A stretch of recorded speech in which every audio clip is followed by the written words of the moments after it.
Masih ingat Kades cantik Indah Aprianti? Viral hadapi preman, begini kabarnya sekarang. Sosok kepala desa yang cantik dan berani, Indah Aprianti, sempat menjadi sorotan publik setelah videonya viral di media sosial. Dalam video yang dulu beredar, terlihat Indah Aprianti tengah menghadapi seorang pria berbaju hitam yang diduga menolak perbaikan jalan di wilayahnya. Namun, Indah Aprianti tidak gentar dan dengan tegas berusaha untuk menghadapi pria tersebut.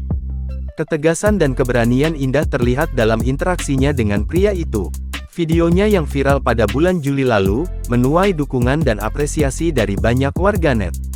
Perempuan kelahiran 1995 itu kerap membagikan berbagai program yang ia kerjakan sebagai kepala desa Ciasem Baru.